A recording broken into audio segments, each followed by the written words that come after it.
Hello, dear friends. Welcome to our program. Our program is titled, How Does Your Faith Revere, Celebrate, and Honor Mother Nature? We invite you, the guests who are present here with us today, to tell us a little bit about yourself in the chat. So please, if you wish, tell us your name, which faith you belong to, and where you're from. We're so happy that all of you are here with us today.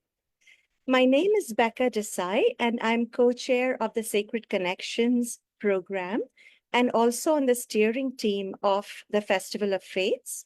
I also help to lead the Education and Lifestyles Working Group of Faith Communities Go Green program. This program, How Does Your Faith Revere, Celebrate, and Honor Mother Nature, part 1 of which was aired yesterday, was split into 2 days because we were so lucky to have speakers from 8 different religions who were willing to address today's topic. Speakers from yesterday were from the Zoroastrian, Jewish, Christian, and Muslim faith communities addressing this topic. And today we have speakers from 4 more religions. This 2-part program is sponsored by our organization, Equation. This program was conceived, organized, and is being presented to you as a collaboration of 2 of the several programs or pillars of Equation. This program is a collaboration of Sacred Connections program and the Faith Communities Go Green program. Sacred Connections is a monthly program in which we invite a religious group willing to host an in-person event at their house of worship, in which anyone from our community is free to attend and learn some basic information, the core beliefs and practices of that faith, which is presented by their pastor, priest, or a representative of that house of worship. To see information about our past as well as our upcoming Sacred Connections programs, please go to our website link, which Joey will soon put for you in the chat today. Faith Communities Go Green is another pillar of Equation, which works with all the religious communities in our area to create a more sustainable and equitable future for all of us by mobilizing our moral voices to reduce the risks of catastrophic climate change. To learn about FCGG and its continuous year-long invaluable work and contributions in our community, please go to the website link of this program, which again, Joey will put for you in the chat. With that being said, I will now move on with our program for this evening. I have here with me our beautiful, wonderful panelists representing their 4 different religions, and each one of them will present on how their faith tradition reveres and honors Mother Nature. The 4 religious or spiritual traditions represented here today are Buddhism, Sikhi, Baha'i, and Brahma Kumaris. I'll introduce our panelists to all of you first, so we all get to learn a little bit about them before we hear their presentations. I'll introduce them in the order in which they're going to present. Aruni Marapane is our first panelist, representing the Buddhist faith here today. Aruni lives in Cincinnati, but is originally from Sri Lanka. She has a master's in gerontological studies, specialized in long-term care administration. She's also a Buddhist chaplain, providing spiritual and pastoral care for patients in long-term care facilities, hospitals, and hospices. As a healing touch practitioner, she is skilled in providing therapeutic massage for elderly and terminally ill patients. She's also a grief support group facilitator. She teaches meditation and is an insight meditation practitioner. Her mission is to make sure that no human being is dying without love around them. For this, she travels and reaches out to diverse communities to teach and enhance the awareness of the sacredness of hospice work. It is heartwarming to learn about your work, Aruni, and we welcome you to our program. Thank you so much for being with us here today.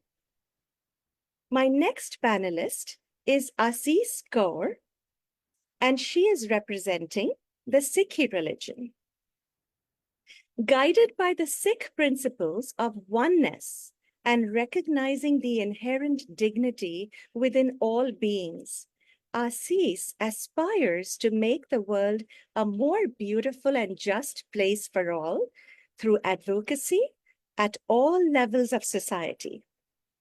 She plays an integral role on the boards of two innovative nonprofit organizations, Equation, a leading interfaith organization in the Midwest that develops programs to address racial inequalities, and Rian Research Initiative, a parent-led research organization focused on advancing treatments for severe and life-limiting genetic disorders. As co-founder of Chartrick Architecture and Urban Design, Asis also has extensive experience in navigating the complexities of business, including solidifying relationships between clients and industry partners. She's currently working as the Senior Programs Consultant for the Sikh Coalition, the largest Sikh legal advocacy organization in the US, where she works with community members across the country on civil rights issues. Asis, we are so grateful for the work you do in our communities. We welcome you here and thank you for being here. Our next panelist is Dr. Deborah Clark Vance, representing the Baha'i Faith. Deborah is a retired professor of intercultural communication and is an independent writer and researcher. Learning about the first Earth Day in 1970 attracted Deborah to environmental issues. Since then, she has created organic, vegetable, fruit, and flower gardens in Maryland, where she ran her own part-time garden design business and plant sale. And this work also continued in all the other places she lived in, which are Italy, Vermont, California, Illinois, Arizona, and now Cincinnati, where she's a certified master gardener and volunteers at the Civic Garden Center. She enjoys growing indigenous shrubs and perennials in pots on her patio to attract pollinators. Thank you, Deb, for all you do to help us live in harmony with nature. Welcome to our program, Deb, and thank you for being here today. And now I'll introduce our final panelist to you, Shubhra Goel. Shubhra has been living in Dayton, Ohio for the past 37 years. She has 2 master's degrees, one in petroleum geology from IIT Roorkee, India, and another one in hydrogeology from Wright State University. Her professional journey includes significant contributions as a hydrogeologist in the consulting industry and at the Miami Conservancy District. Additionally, she has taught geology to undergrad students at Wright State, Sinclair Community College, and Central State University. Shubhra is married to Naveen Goel and is the proud mother of 2 children, both of whom are now physicians. Raised in a spiritually focused family, she's a 3rd-generation participant in the worldwide spiritual organization called Brahma Kumaris. For the past 29 years, She has dedicated herself to teaching Raj Yoga meditation and currently serves as the director of Brahma Kumaris in Ohio and Kentucky. Shubhra's life's purpose is to help others live more positive, clear, and fulfilling lives. Her commitment to spiritual growth and community service makes her a respected and inspiring figure in both the spiritual and local communities. She believes that spirituality provides a strong ethical foundation, guiding us all to act with integrity, compassion, and fairness, which helps individuals find a greater purpose and fulfillment. It is wonderful to have you here with us today, Shubhra, and welcome to our program. Thank you for being with us today, even though we know you're not feeling well, but we are very grateful to have you here with us today. Now, before I move on with the program, I'd also like to extend my thanks to my friend Joey Taylor, who is always helping us from behind the scenes and with all his technical help needed to bring these programs to you. So thank you, Joey. Okay, so moving on now, Aruni, Asis, Deb, and Shubhra, once again, thank you for being here. I'll first go ahead and ask you my questions, and then I'll invite you one by one to present your responses. Is that okay for you? Thank you. So here are my questions for you. How does your faith or your spiritual tradition celebrate nature and its elements, or revere and honor nature and its various resources for sustenance of all of us in our world? How does your tradition inspire people to live in harmony with nature? Is nature and its elements and care for creation embedded in how you practice your faith, how you worship, and how you practice your sacred services and live your daily lives? Now, we are excited to listen to your responses and presentations. So we request that you keep your responses within 8 minutes so that we can continue with this program on a timely basis. And I really thank you all once again for being here.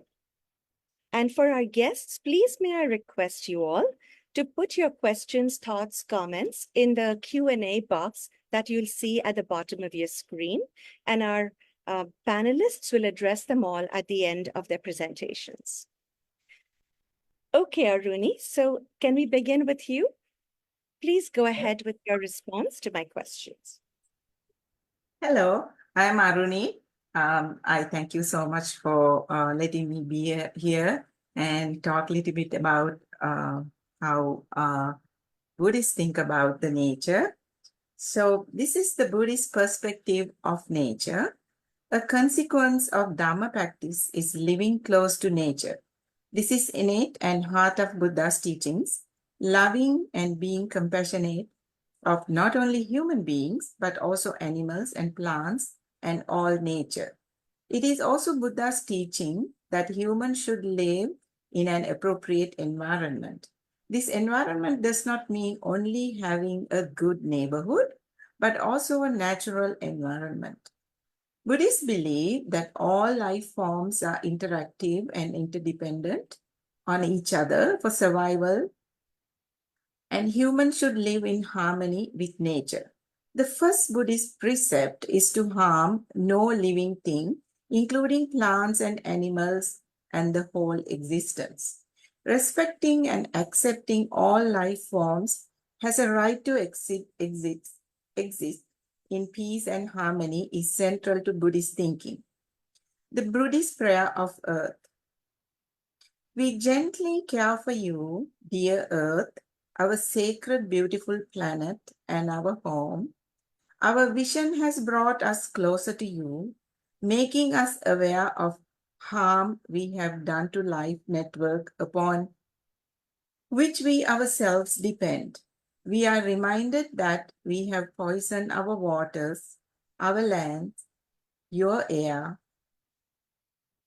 We have filled you with bones of our dead from war and greed. Your pain is our pain.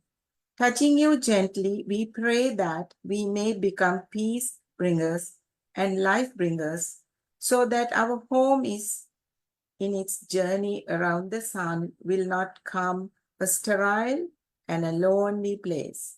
May this prayer and its power last forever. Blessings. Thank you.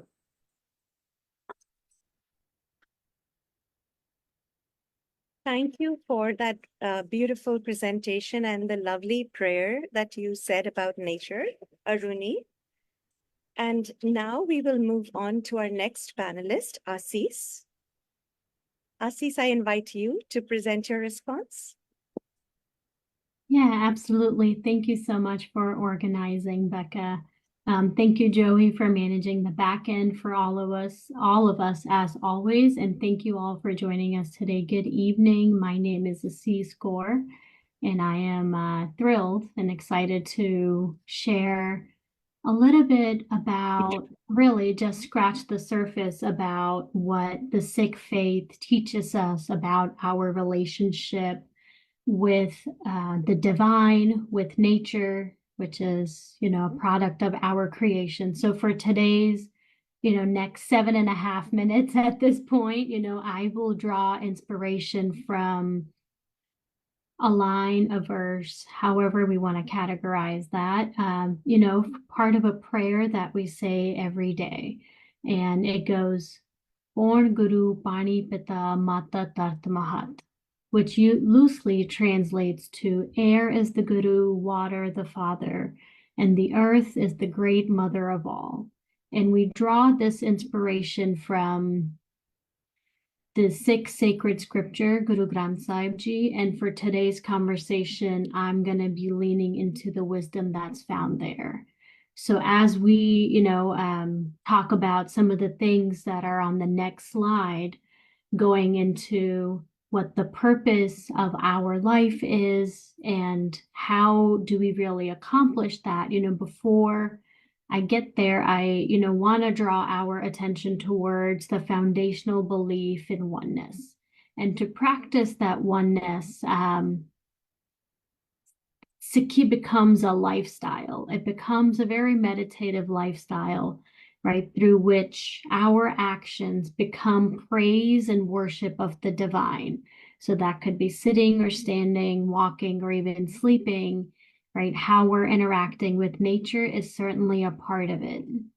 So if I were to summarize this, right? Like, what is the purpose of human life? And that is a goal of a Sikh's life is to really ultimately merge with the divine. And we do that by seeing humanity in everyone. We reach our union with the divine by working towards a blissful state of being and by being in harmony with creation. So the Sikh scripture explain that the purpose of our existence is to be in harmony with the eternal and by extension with all creation. And nature is certainly, nature is creation. The creator is within nature. So the divine creator who has blessed us to be in this form today and to be in this human vessel in this flesh, right, has also provided each species with the means to support and nurture ourselves. So although sometimes things might seem bleak when we look at data and when we look at those types of things, there's always hope. And I hope to sort of, I hope to tap into that a little bit today and just talk about how everything around us is divine and how do we really stay connected with that? Joey, could you, yes, sweet, thank you so much. So what you see here on your slide is from another prayer, right? These are more words that I am pulling from the Sikh sacred scripture to really demonstrate that deep relationship between the creator and the creation. So we believe Vaheguru, that is how we reach out to the divine, one of the many words we have for the divine creator and divinity. So we believe Vaheguru created everything in this universe, and Vaheguru is also within the universe, right? So the creator is not only within the creation, the creator is the creation. And that is one of the foundational teachings of Sikhi. It tells us this very thing when we translate Karta Purak. So what we're learning is that we're all strung together in this beautiful garland of divinity, and we're all interconnected and part of a larger unified whole. So these teachings, these few lines that you see from the Guru Granth Sahib Ji give us a very quick, brief glimpse of the importance of the natural elements and how the Gurus taught us the importance of protecting the earth and all creation, as that creation is a manifestation of our Creator. Right. So what we're learning here, right? You yourself created the universe. You are pleased. You are the bumblebee, the flower, the fruit, and the tree. You yourself are the water, the desert, the ocean, and the pond. And you yourself are the big fish, the tortoise, and the cause of causes. So we see throughout our sacred scripture that everything is divine. The creator is part of the creation and is infused in the creation.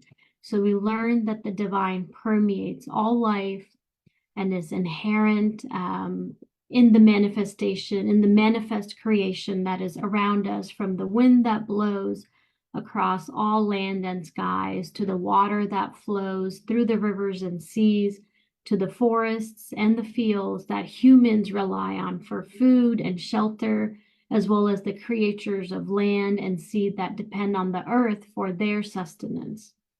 So when I go back to the basic foundational principle of oneness, right, the Sikh wisdom teaches us that there is no duality, which there is no duality between us and the creation. We're all one. So that makes, the same thing that creates a flower grow and the petals, we're able to touch and really experience that with our fingers. And I believe, the issues that we face today and the struggles that we have really happen because we separate ourselves from the divine. When we separate ourselves from that oneness, we begin to act in ways that defy the laws of nature, and we go the route of destruction. But when we remain connected with the divine, and when we remain divinely inspired, and by staying in tune with nature, the universe is what becomes our plane and our playing ground for us to be elevated spiritual beings, right? So then the creation we have is how we practice our spirituality. The founder of the Sikh faith, Guru Nanak Dev Ji, emphasized that the world around us is a reflection of our inner state. So when we see destruction outside, or when we see hope on the outside, it really is what is happening inward as well. So the current instability, right, is a reflection of the pain and the instability that is within us. But for that to change, for us to do better, be better, we also have to look within and begin changing our outlook to find the inspiration to do better by the planet. Related to this, I will move on to the next slide and share a brief story of the lived experiences of one of our gurus. So all of our gurus, they led, these lives that were rooted in awareness and respect and the dignity of all life, human or otherwise. And I really want to emphasize that part. So I'll share a brief overview of the life and the teachings of our seventh Guru, Guru Har Rai Ji, who is known for his compassionate nature, deep spirituality, and the commitment to upholding the Sikh values. So one of the special characteristics of Guru Har Rai Ji was his deep love for nature and its creatures. So when Guru Har Rai Ji developed this town of Kiratpur Sahib, he laid out many gardens and parks and planted flowers and fruit trees that attract birds. So, right, very similar to what our friend Deb is doing to attract pollinators and have native plants all around us. So Guru Har Rai Ji encouraged Sikhs to take up gardening and medicinal herbs at that time. You know, he really practiced and believed in the sacredness of all life forms and promoted compassion for animals. His love for nature and its protection reflects sort of the harmonious relationship between humanity and our environment. He maintained a beautiful garden that we call Guru Ka Bagh, where he had medicinal plants and herbs were grown for the welfare of others. And in remembrance and in memory of Guru Har Rai Ji, we even have a Sikh Environment Day that we celebrate every year on March 14th, right? So Guru Har Rai Ji's life and teachings really left a lasting impact on Sikhi and emphasizing the importance of kindness and peace and service to humanity, and really shows us the path that we can use to create an ideal society spiritually, ethically, and environmentally. So that's sort of a brief, very, very brief overview, and I'll just help, I'll use the last minute or so to help connect what we're doing in the present day efforts. So anything you see, Sikhs are a part of really are rooted in three concepts. Sarbat Pala, that very loosely translates to, welfare of all, welfare of society, for the betterment and the good of society. Seva, which translates to selfless service, so selflessly giving yourself to others, and Chardikala, that everything we're doing really is rooted and anchored in this relentless, ever-rising optimism. So we have, several organizations that are a part of this. If you ever come to a Gurdwara, a Sikh house of worship on a Sunday, you will see that the meal that we serve, we're serving it in steel plates so that we can wash and reuse them day after day, week after week. The meals that we serve at our place of worship are prepped and cooked in-house. They're all vegetarian, so it's easier on the environment. And the present day efforts really also go hand in hand with a very traditional Punjabi lifestyle. That is simple diet. We all come from farming lifestyles, and we aim to have a life that is free of intoxicants. And I, close by taking more inspiration from the Guru Granth Sahib, which loosely translates to the divine infused his light into the dust and created the world, the universe. The sky, the earth, the trees, and the water are all the creation of the divine. And I will leave the next part to Joey's discretion. If we have time, there was a quick 2-minute video, but if we don't, that is also totally okay. Becca, I will, let that be your discretion as well. Please go ahead. What you're speaking is so interesting. Okay, thank you.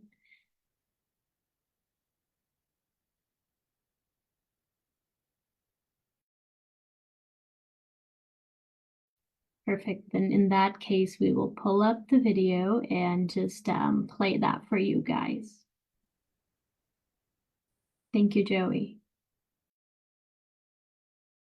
Guru Nanak, more than anything else, thought about himself as a force of nature. He aligned himself with the rivers, with the wind. At one point he says, the wind is our guru, water is our father, the earth is our mother. And consistent with Guru Nanak's agenda to break open the world, he saw all of creation as singing hymns to God. Guru Nanak was an environmentalist. He was a green person before there was ever a green person. And that's something that, you talk about a gift that Sikhism brings to our culture, our belief as Christians or as Jews or Muslims. That's it. Oh Vaheguru Ji, please guide us, give us the wisdom so we may continue to have this kindness, this sensitivity towards nature. My obligation to this community or our community is to be a good citizen of this country, good citizen of this land, good citizen of this environment, of this earth. So I can, do my part to leave it, like the way I got it, to leave it for the next generation. The responsibility falls on everyone, right? Everyone needs to take some sort of action in making sure that, we're doing the best we can to protect this precious environment that we have. If our creator can be found in the creation, then we have a responsibility, a civil responsibility, to ensure that we are living up to those values by taking care of the environment. Think of the wind, think of the sky, think of the earth, all of them as your family members, and take care of them just like you would of your own family. Thank you so much for your time, for listening, and thank you, Becca, for accommodating. Thank you so much. What you shared, the story and this video and everything, was so impactful, so inspiring, I'm sure, for everyone here. Thank you, Assis. And we'll move on to our next panelist, Deb. Deb, may I invite you to present your response now? Thank you, Becca, and thank you for the previous presentations. It's so inspiring to be in this interfaith group and see how many things we have in common. God has been guiding us always, and it's really cool to see this. So I will show these slides, and also I have some other comments to make about it, probably too much, so to kind of pare it down a little bit.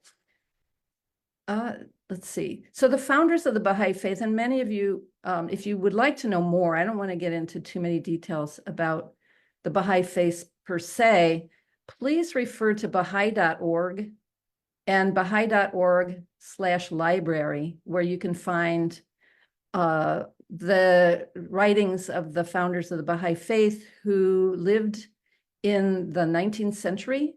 There were two, the Bab, who is the gate. Bab means gate in Arabic, and Baha'u'llah, the glory of God. The Bab was the herald of Baha'u'llah, and they both wrote copiously. There are hundreds of writings from both of them. Baha'u'llah's son, Abdul Baha, also wrote. He was our center. He was the center of the covenant. And his grandson, Shoghi Effendi, also have written copiously, and you can find some of the works on there. So I'm referring to teachings from both. Basically, Baha'is believe that all the messengers from God are united. Their spiritual teachings do not conflict, and we can see that throughout these presentations. Their social teachings are meant, as we understand it, for specific conditions as humanity evolves. So Baha'u'llah addressed many of the issues, probably more specifically now. In fact, when the Bab declared his mission in 1844, on that very night, coincidentally, it was the night that the first telegraph message was sent, and that message said, "What hath God wrought?" And Baha'is find that rather amusing, I think. Anyway, I think maybe you would too, I don't know. Anyway, please go on to the next slide, spirituality and the environment. The harmony of science and religion is a basic teaching of the Baha'i Faith, that spirit exists at all levels of creation, and all creation reflects the attributes of God, the virtues of God. So in all creation, we can find justice, we can find love, we can find unity, etc. Animals, plants, and minerals, if we really focus. Science without religion is materialism. Religion, spirit without science is superstition. So both science and religion are ways for us to know.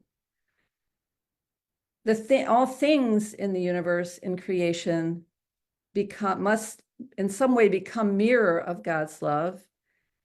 The plant, and we need to help them sometimes. We need to help plants along. And certainly our body obeys the laws of nature. the other thing is our reason as humans can overcome nature. We can oppose it, we can support it. So like animals, our body obeys nature's laws, but as I said, our reason can overcome nature. Our material development can free us from nature, but, and this is a quote from Baha'u'llah, if carried to excess, civilization will prove as prolific a source of evil as it had been of goodness when kept within the restraints of moderation.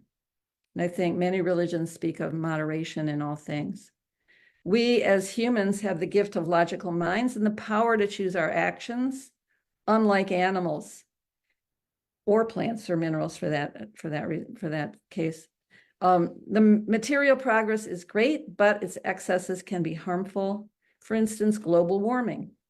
We have energy, we have heat, we have power, but at what cost? And we need to be mindful of that. A metaphor for our spiritual growth is this from Abdu'l-Baha. Consider the trees, if they remain without a cultivator, they will be fruitless, and without fruit, they are useless. But if they receive the care of a gardener, these same barren trees become fruitful, and through cultivation, fertilization, and engrafting the trees which had bitter fruits, which had bitter fruits, yield sweet fruits. So that's just a metaphor of how we are meant to take care of the planet. So let's go to the next slide. So humans and nature interconnect. We are part of nature. Can't get around it. Nature is endowed with moral rights and spiritual significance, as are we. But we have the power to make choices, and they can't. Well, they can't. I guess they can. They can rebel with earthquakes and volcanoes and that sort of thing. But that's more of a mystery. I think we haven't figured that part out. Example though, plants need CO2 produced by animals. Animals need the O2 produced by plants. And that's an example of Abdu'l-Baha's quote, all beings are connected together like a chain, and reciprocal help, assistance, interaction are the causes of the existent development and growth of created beings. Let us go to, oh wait, I think, yeah, no wait, do I have more than that? Excuse me for a second. No, I've got all that. Okay, let's go on to the next one. The human heart is part of the environment. So a basic life task for us as spiritual beings is to purify our inner and outer life. Praying, practicing justice, helping nature attain its perfection. We're born with an innate sense of justice, our teachings inform us. So we must be stewards and not exploiters of nature. Without prayer and spiritual assistance, our spiritual senses can be dulled. Let's see. So yes, we need to be custodians and allies of the environment, not exploiters. Also, our bodies are part of nature. Everything that sustains our bodies comes from Earth.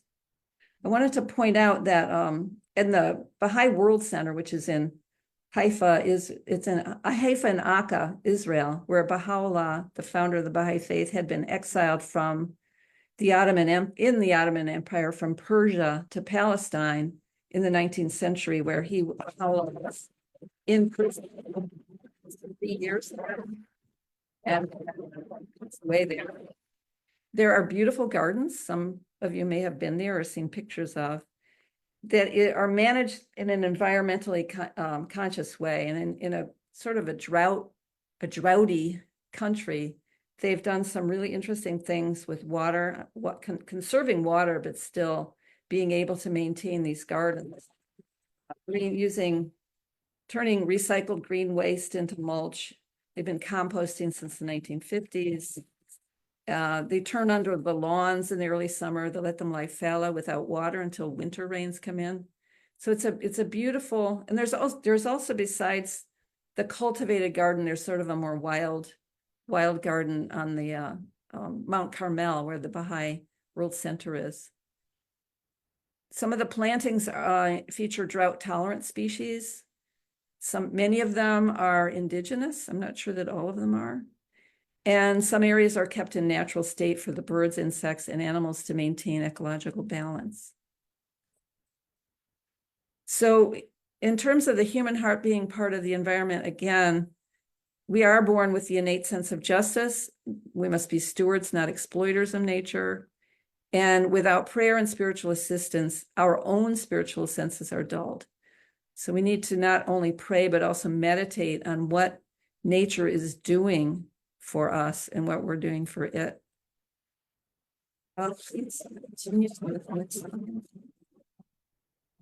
Modifying earth. And the next slide is about not commodifying earth, air, fire, and water. Oh, wait a second. I guess I have this out of order. Okay. So reshaping our inner life and our outer actions. And all this means is to refrain conceptions and change our heart, to reorient, in the ways we think about nature. I think generally, and at least in American culture, we think that we can do whatever. I mean, American history is all about that.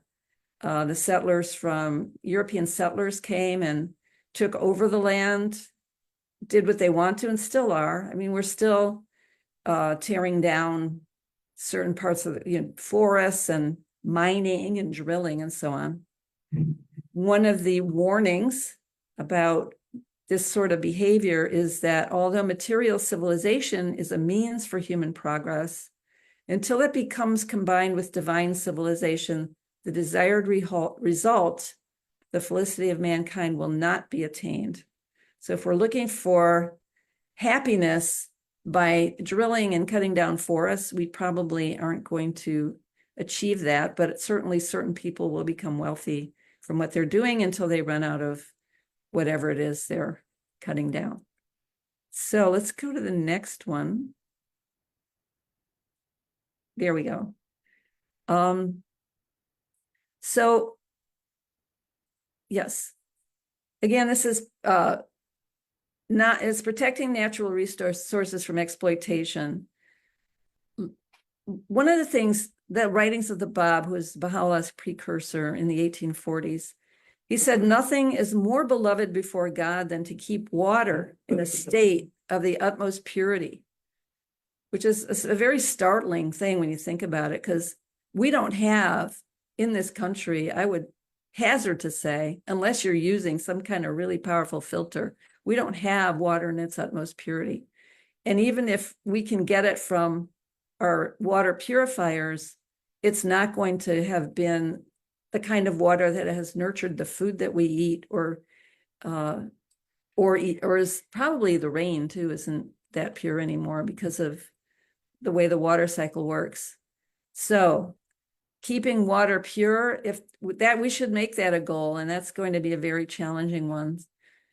All levels of reality, from body to soul, must be purified. This is one of the teachings of the Bab, and that's something to meditate over. So another key, I think, yes, I said that one. We know that water and air pollution are sickening us and weakening us in multiple ways, making us sick. Chemicals in soil meant to produce grain yields enter our bodies through those grains, and the chemicals used in water purification are not necessarily healthy for our bodies. So this purity is probably purity of food, of our environment, will probably lead to more health rather than having to fill our bodies with all kinds of cures and medications. Let's go to the next one. This is funny because okay, there we go. I think there was one about cruelty to animals. I don't know if I've got mine. This, and I go back. The environmental problems are that we have. I think many of us are familiar with this. I know in Faith Communities Go Green group, this is a topic of discussion at times, that those most vulnerable to climate change are the poor and the future generations, and that many of these problems are symptoms of social imbalance. We know about the ways that areas where poor people live and have no power is also where sometimes factories are built, air is polluted, water is polluted, grocery stores don't exist, junk food does exist, and et cetera. So these are sorts of things these are also environmental issues we don't tend to think of, but those are probably more likely to be urban environment issues, and yet they are still problems that we have to address. Environmental problems. Raping the earth has a long history. And okay.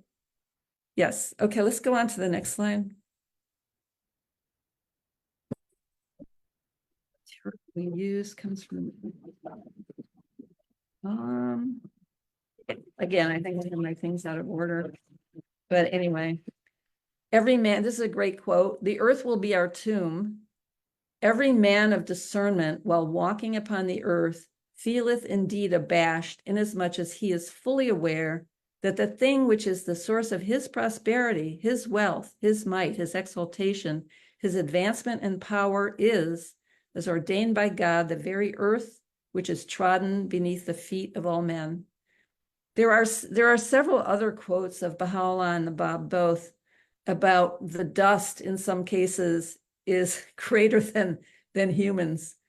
The very dust which we're walking on is in some ways more significant, which is something to think about. I don't know how, but you can approach that from different ways. All right, let's get on to the next one. Yes, and this is a very big part. The agriculture is the most important industry. Some quotes. Baha'u'llah says, the fact isn't yet fully grasped that it's possible to cure by foods, elements, fruits, and vegetables. Only, I think, a minority of people in this country, probably people in other countries, and definitely the indigenous Americans had a lot of awareness of this. And I would say, and I know people with folk, I don't want to say folk tales, old wives' tales, but old wives are pretty bright. I did live in Italy for some years, and there were women who did know the herbs to get, and they worked, they used them.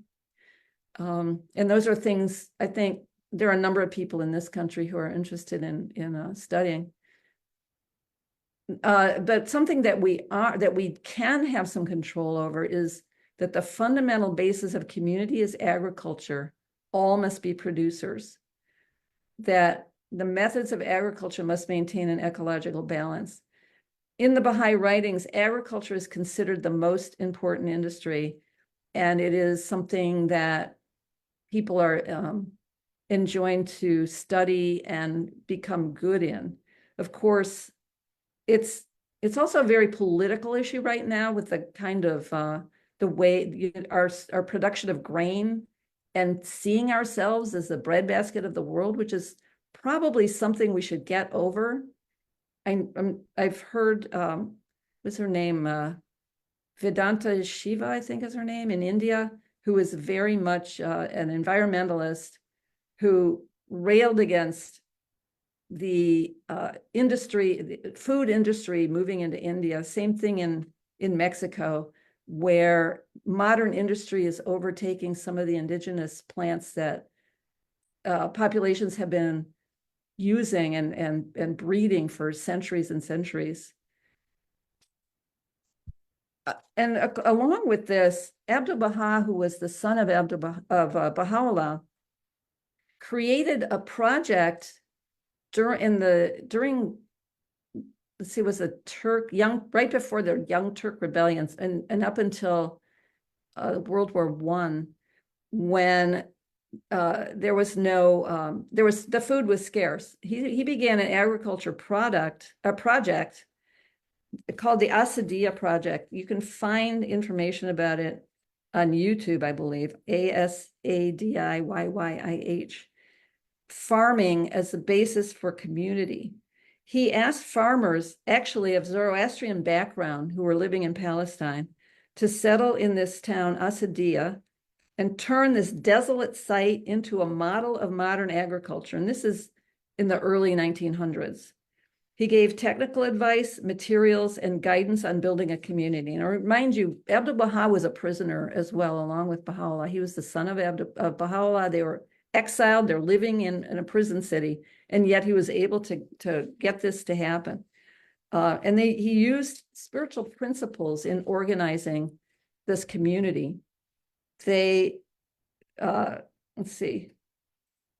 Well, of course, they grew grains and so on, but they also created a community based on the things that they grew, the plants, and some of the food, the corn that they raised actually kept I think it was the British Army who was protecting Palestine. I'm so bad at history of wars and so on. I always used to not pay attention when we're talking about wars when I was a kid in school, but I know that that Abdu'l-Baha was given a knighthood by Britain because he kept people alive with the grains from these farms.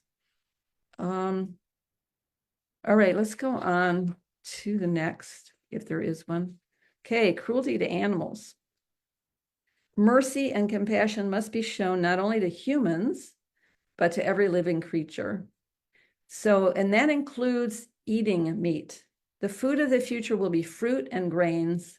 And of course, this was written, Baha'u'llah passed away, or Abdu'l-Baha passed away in 1921. So this was written before, decades ago, century ago. The time will come when meat will no longer be eaten. Certainly there are people who have succeeded. Some of us were raised on meat, and it becomes at a certain point something that your body's used to, and it's very difficult to shift to all fruits and vegetables, but that still is a possibility. Let's see, cruelty to animals. Okay. To the blessed animal, this is a quote. To the blessed animals, the utmost kindness must be shown. The more, the better. Tenderness and loving kindness are basic principles of God's heavenly confirmations. You should most carefully bear this matter in mind.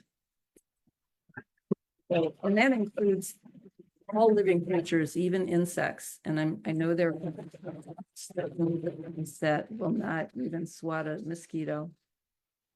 I can't do that, but anyway, let's go on to the next one. Okay, and this is for us probably something to think about a lot, is a form of world governance that can implement worldwide solutions, some kind of agreements across nations, international, and certainly there are some that are forming around the world. But how do we control the drilling of oil, the burning of fossil fuels? How can we do that just as one country? How can we manage the Earth's resources for the good of all? Baha'u'llah said this back in the 1860s, the well-being of mankind, its peace and security are unattainable unless and until its unity is firmly established. It's another reason I love the interfaith group, the Festival of Faith group, because we know, we feel, and we experience the unity across religions, where in other parts of the world, there's so much conflict, but we are living it. Finally, this quote, if carried to excess, civilization will prove as prolific a source of evil as it had been of goodness when kept within the restraints of moderation. I may have already read that one, but it's worth repeating. What else? Here's one more quote. Although material civilization is a means for human progress, until it becomes combined with divine civilization, the desired result, the felicity of mankind, will not be obtained. In other words, we need to apply our spiritual principles of justice, kindness, compassion, love, etc., with our logical dealings with other nations and with each other. Are there more slides? I don't know. I think I reordered mine. Okay. All right. Thank you very much.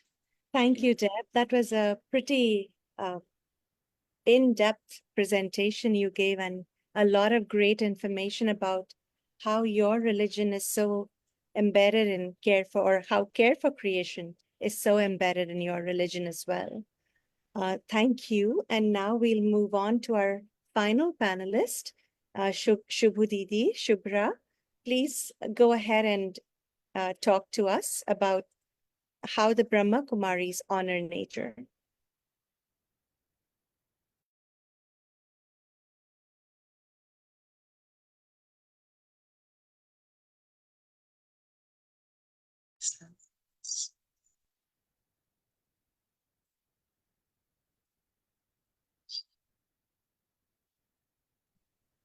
Shubhra, you Thank have you. to unmute. Yes, thank you. Yes, I did. Thank you so much, Becca, for inviting me to be a presenter in this beautiful setting of Interfaith Group and to present before you the belief system and practices by Brahma Kumaris spiritual organization and how our faith honors nature.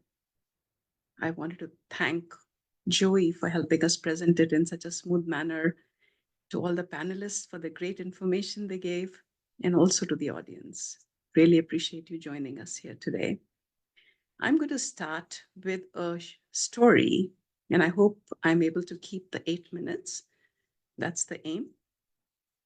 So the story is like this. Once upon a time, in a serene village nestled between lush green hills, there lived a community deeply connected to nature. The village was home to the natives that believed in the profound impact of thoughts, feelings, and attitudes on the environment. They taught that every thought is a seed, and just like seeds, thoughts have the power to grow and shape the world around us. They believed that positive thoughts could nurture and heal the environment, while negative thoughts could cause harm and imbalance. In this village, the residents practiced daily meditation and mindfulness. They began each day with a collective meditation session focusing on thoughts of peace, love, and harmony. As they meditated, they visualized the energy of their positive thoughts spreading out like ripples in a pond, touching every part of nature. Over time, the villagers noticed remarkable change. The once barren field began to flourish with vibrant crops, and the rivers ran clearer and purer than ever before. The air felt fresher, the birds sang melody, and the villagers attributed these changes to their collective positive energy and the power of their thoughts. One day, a severe drought threatened the village. And then what happened? The villagers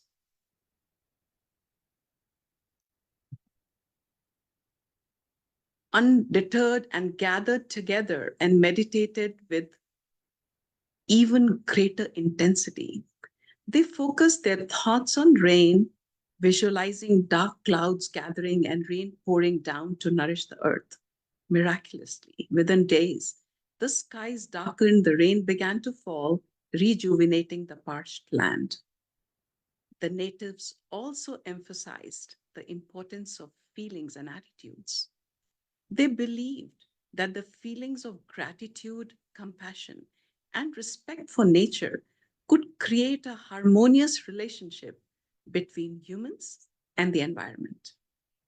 The villagers practiced gratitude daily, thanking the trees for the shade, rivers for water, earth for its bounty, and so on. Their respectful attitude towards nature led them to adopt sustainable practices.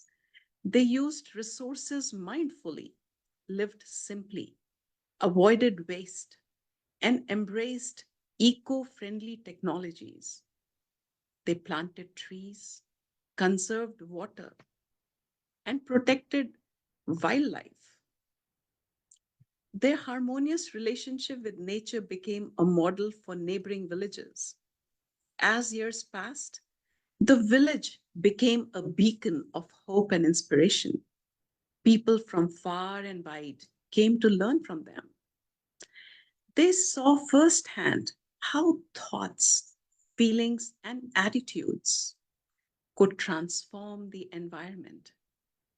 The village thrived, not just because of its natural beauty, but because of the positive energy that flowed through every aspect of life. So, dear brothers and sisters, this story is a testament of our forefathers and communities all across the globe since time immemorial. It is a story of positive thinking. It's a story of meditation and energy and vibrations, and its influence on the environment. We at the Brahma Kumaris are living with these same principles, practicing consciousness and awareness to bring harmony, peace, and balance in this 21st century. Brahma Kumari has been since 1980 a part of United Nations, having a consultative status with the Economic and Social Council of the United Nations. It's been a part of that long back. I believe in 2009, Brahma Kumaris presented a paper at Copenhagen. The conference was Consciousness and Climate Change. And the paper they presented was about confluence of two living systems. Under this topic, they brought forward the points that the two living systems they talked about. One was Earth is seen as a living system where all parts are interconnected and affect each other continuously. It's self-organizing and it has the ability to grow, change, and adapt on its own. So this was the first living system they talked about. And the second was human thought is also a living system.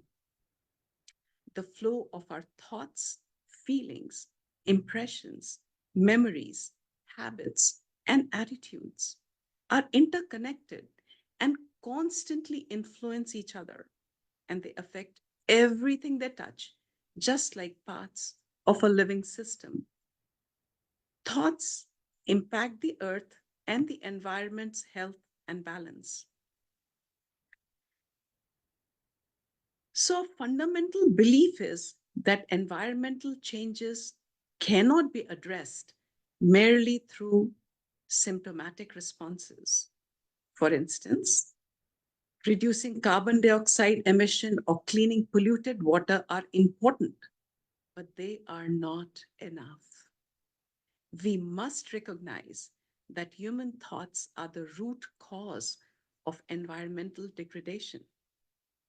By fostering positive thoughts, harmony, and peace, we can naturally reduce consumption and production, thereby decreasing pollutants. Understanding that we live in a living, breathing ecosystem interconnected with all beings will transform our behavior. Oneness, one big ecosystem, completely interconnected, intertwined. We will become more aware and respectful of the spirits and souls within our environment, seeing it as a unified whole. This shift in consciousness will eliminate the cause of environmental degradation. Thank you, my spiritual brothers and sisters. Om Shanti. Om Shanti. Thank you so much, Shubhra Didi. And it seems like we are hearing the same message over and over again from all the religions speakers. Ladies and gentlemen in the audience, I apologize that we forgot to show a video when Aruni was presenting. It's a very short video that we would like to show you all before we open the screen to Q&A.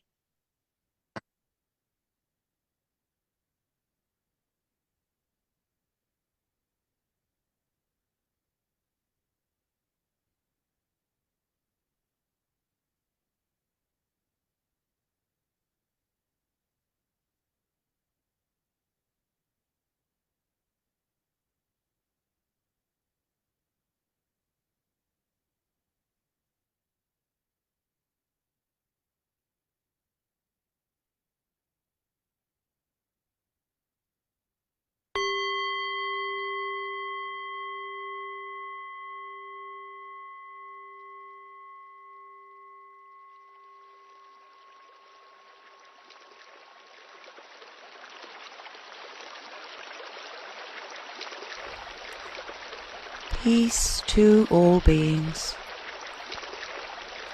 May all beings be well and happy and free from fear. Peace to all beings, whether near or far, known or unknown, real or imaginary, visible or invisible, born or yet to be born. Peace.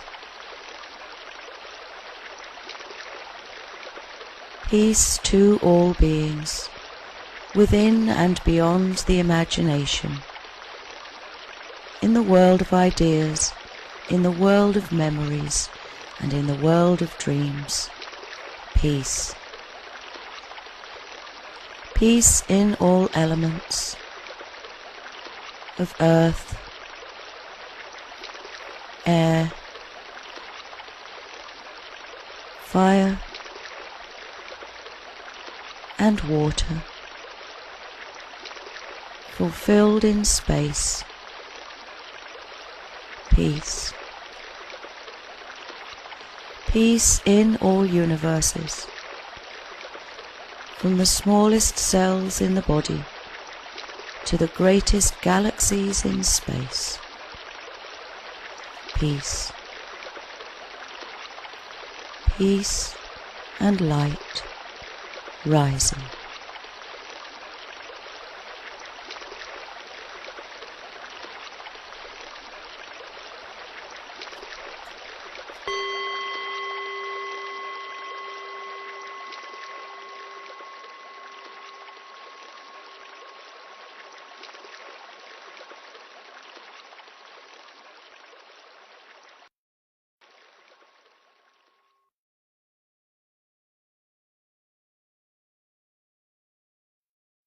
So I'm sure everyone in the audience, just like us here, the panelists and myself, all of us feel uplifted with the messages we have heard. We are bringing all the panelists back on the screen to answer all the questions that you all have put in the question box. So let's go through the questions. The first one is addressed to Aruni. That is there a way to see the beautiful Buddhist prayer? Can you share the link? Was it the prayer you spoke or the one that just came on the video? I don't know, but Aruni, if you can share the words of that prayer in the chat, if you're able to, or we can send it to our, they have registered, so we know their emails, we can send it to them later. Joy has it. I wrote it. So can we share it, Joey? Is there a way to share it? Yeah, it's in the chat. It's in the chat. Yeah, I wrote it Okay. in the chat. All right. The questions for Assis score unfortunately can't be answered. although I can say that they refer to God as Vahe Guru and they refer to the Creator as Karta Purak. That much I know. So if you have any other questions for Assis, please put them in the chat and we will try and get them answered for you. A question from Fred Desai. Can each one of you panelists give an example of what you do in your daily lives that has directly been influenced by the teachings about caring for creation in your faith? Anyone wants to take it from here? Well, we teach meditation here at the Brahma Kumaris, and we teach that, human thoughts create vibrations along with the feelings and along with the attitudes which we create. And so we try to create positive vibrations through the positive thoughts, feelings, and attitude towards all humanity, towards all creation, so that nature could be impacted. Because what we believe is that human consciousness actually is the key, and nature mimics human consciousness through time, and that whenever human consciousness is uplifted, you find nature also in an uplifted and beautiful form. When human consciousness is down, you find nature getting impacted as well. So we pray or we meditate actually in a positive way, sending all these beautiful vibrations to all different elements of nature. And that is how we create a positive, environment. Thank you. Deb or Aruni? Yeah, I'll go. In my own way, the meditation is the key. And there are 5 qualities we need to be aware of every single day, every single moment. That is the faith and confidence we have in ourselves, our environment. Environment includes the loved ones, the humans, and the otherwise. That unshaken faith and confidence in this beautiful environment, beautiful existence we live in. And the second quality is the mindfulness, being mindful of your mind and body in and out at all times. The other quality is effort of guarding your mind of unskillful thoughts arising, and the developing and enhancing skillful thoughts.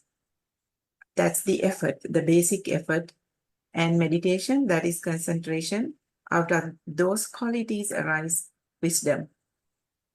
So that encompasses everything, the whole meditation process and the individual transformation. As Subra said, the thought, every moment starts with acknowledging the existence with the conscious thought. And that conscious thought is positive and pure. What's coming out of it is pure and positive, and that's what we're supposed to emanate. So personally, that's my goal, to have these pure thoughts every time, all the time.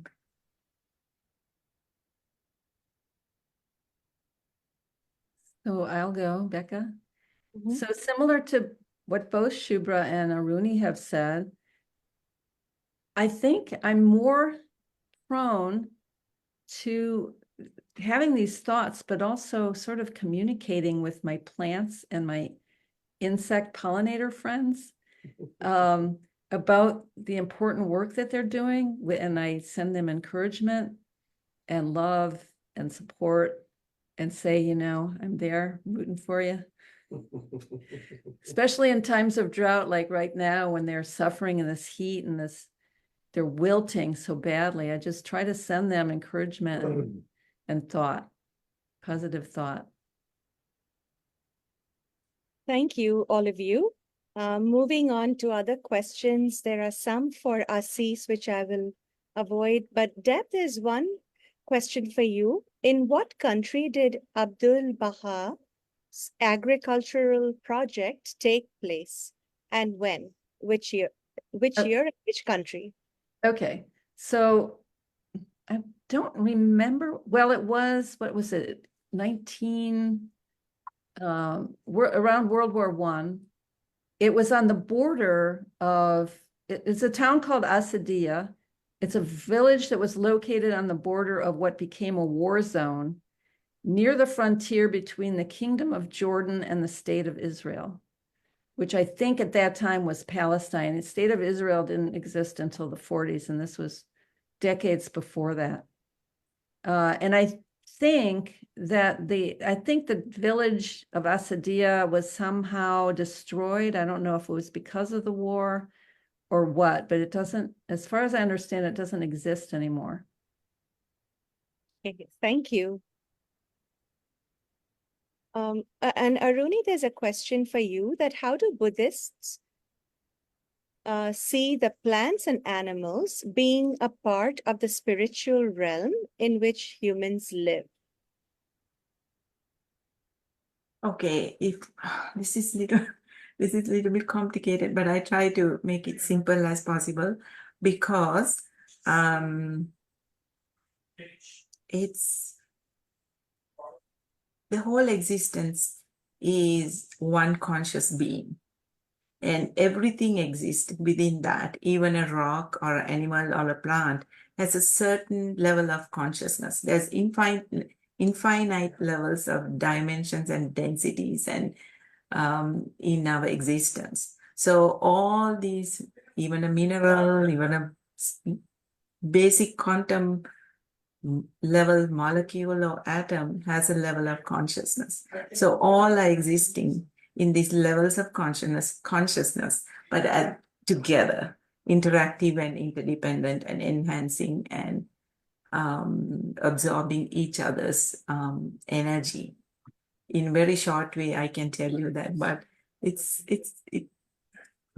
for me personally, it takes long explanation.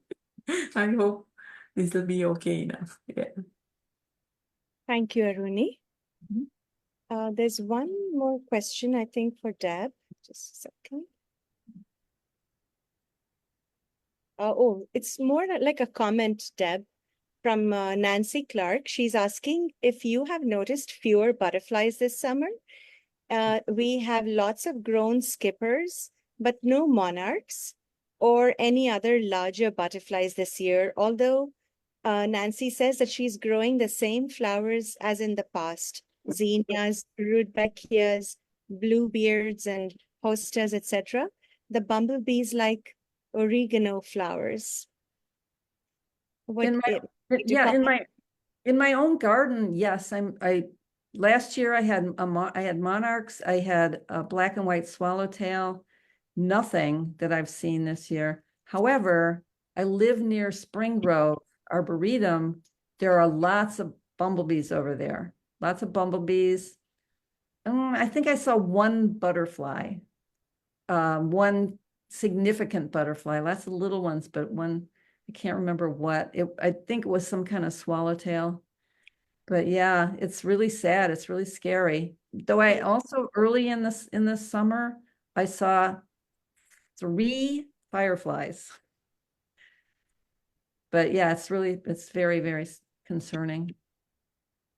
Thank you, all of you in the audience. Thank you, the panelists, for interacting so nicely with each other, answering the questions from the audience. And now I'm going to turn back to all my panelists. Aruni, Shubhra, and Deb, I sincerely thank you. And of course, Asis, who could not be with us because she had to jump onto another meeting, which is really important and she couldn't avoid. But I want to thank you all for your efforts in preparing for our program today, for giving us your precious time to be with us here today. So thank you. What we learned from all of you will certainly stay with us for a long time. And we are grateful for the valuable insights and information that you've shared with us today. As we come to closing this program, please can each one of you take just a moment to give us all a message that you would like to send us home with. A message that will inspire us all to become more stewardly and caring towards Mother Nature. Deb, would you like to go first? Yeah, tell all of your neighbors to stop spraying chemicals on their lawns and using insecticides and herbicides, just to quit it. Stop spraying mosquito. I haven't even seen a mosquito. I guess I don't like them, but I don't think I want to kill them. Wear long side, figure out some other way to survive and something, I don't know. But yes, and also grow pollinator friendly plants, native plants. They're beautiful, they're easier to maintain, and the insects like them. So we have to do that. The birds and the insects grew up with them. They evolved together. Thank you, Deb. Sure. Aruni, would you like to go next? Yes. I would add something different and take this opportunity to see what's in my mind. We all forget to self-care. Caring our minds and bodies take, in my mind, the priority. So I would like to tell all of you with so much love and compassion, every day morning, take a deep breath and close your eyes and feel that connection from ourselves to the existence. And there's no in or out. We are part of all that is. Feel the sunshine, feel the purity of water, feel the gentleness of our Mother Earth, which has given us shelter, and breathe this clean air, which is given to us by so many trees and otherwise the ocean and all, where the oxygen is coming from, and be so grateful to all of these elements which creates us, and promise every day that you do your best, we do our best, that the day is given to us to give back love, compassion, whatever the way. And at the end of the day, if you have time, if you remember, go back and revisit and see,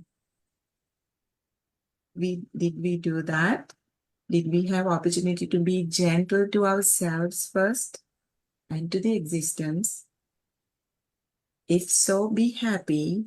If not, promise there will be another day. Thank you so much, Aruni, for that loving message to all of us. And Shubhi Didi, would you like to give us a message? You're muted. So thank you, Becca, and thank you all, the panelists, for conclusion. I am going to use the 2 minutes for a meditation to connect and send vibrations to our elements. So I would request all the audience to close your eyes and let's go through a small little meditation. So as we conclude our gathering today, let us take a moment to reflect on the profound connection between the natural elements and our spiritual lives. We teach that every element of nature is a manifestation of divine energy, playing a crucial role in sustaining not just our physical existence, but our spiritual well-being as well. Earth, the first element, our nurturing mother, provides us with the foundation upon which we build our lives. It reminds us of the importance of stability and grounding in a spiritual practice. Just as the earth supports all life, we too must support each other with compassion and understanding. Water, the essence of life, symbolizes purity and clarity. It teaches us to cleanse our minds and hearts, to flow with the current of life, and to adapt with grace. In our spiritual journey, let us strive to maintain the purity of our thoughts and actions, allowing them to nourish our souls and those around us. Fire, with its transformative power, represents the light of knowledge and the warmth of love. It encourages us to ignite the flame of wisdom within, dispelling the darkness of ignorance. Let us use this inner fire to transform our lives and illuminate the path for others. Air, the breath of life. It signifies freedom and movement. It reminds us to breathe deeply, to embrace the present moment, and to let go of what no longer serves us. In our spiritual practice, let us cultivate a sense of freedom and expansiveness, allowing our spirits to soar. Space, the vast expanse, embodies the infinite potential within each one of us. It teaches us to create space in our hearts and minds for new possibilities, for growth, and for the divine presence. Let us honor this space by filling it with positive energy and spiritual awareness. In honoring these natural elements, we honor the divine within and around us. Let us commit to living in harmony with nature, recognizing that our spiritual sustenance is deeply intertwined with the health and vitality of our planet.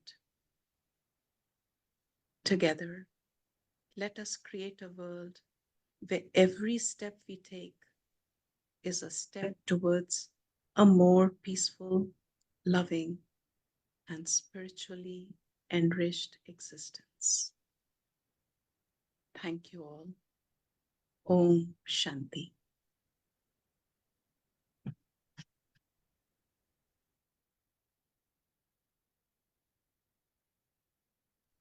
Thank you so much, Shubhra, Aruni, and Deb. Assis could not be with us, but she has texted me a closing thought that she would like to share with you, which I'm going to read. She says that remain inspired by nature. Stay in awe and wonder of the natural environment around us.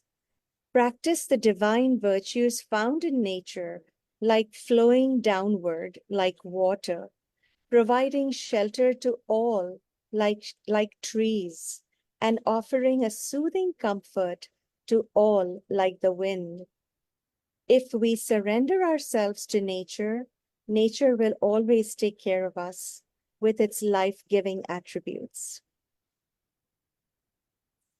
To all my panelists, to the audience, to Joey, I would like to extend my thanks for your interest in our program.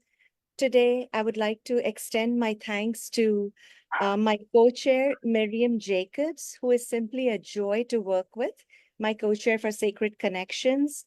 I'd also like to thank my entire Sacred Connections team, especially our most active members, Deb and Steve Vance, for working with us over the past several months to bring this program to our community today. It is a pleasure being a part of this team. So friends, before you go, please look in the chat for our next and our last virtual program tomorrow, which is hosted by Sister CJ, an absolutely fantastic speaker who is going to present a program tomorrow called Aroha, What Faith Communities Can Do Now. And finally, our Festival of Faiths culminates with a peace walk this Thursday at 6 p.m. at Old Park's Great Lawn to show our commitment towards religious unity in our community. We invite you all to attend. To register for the last virtual program tomorrow and to learn more about the Peace Walk, I think Joey has put the links in the chat, so please look at them and please register to attend. And in closing, I would like to also give my own thoughts that our duty is to use the land well and sometimes not to use it at all. This is our responsibility as citizens. But more than that, it is our calling as stewards of the earth. All our religions call upon us to practice this duty, as you heard yesterday and today. Preservation of our environment is not a liberal or conservative challenge. It's common sense. Peace, if you're seeking it, will come to us only when we learn to live in harmony with nature. And with that, all of you wonderful friends gathered here today, our wonderful panelists, Joey and everyone, I thank you from the bottom of my heart for making this program possible. I wish you all a great evening and a great, wonderful week ahead. Goodbye until we meet again. Thank you. Thank you, Becca. Thank you, Joey. And thank you, all of you. Thank you so much. Thank you. Thanks, everybody.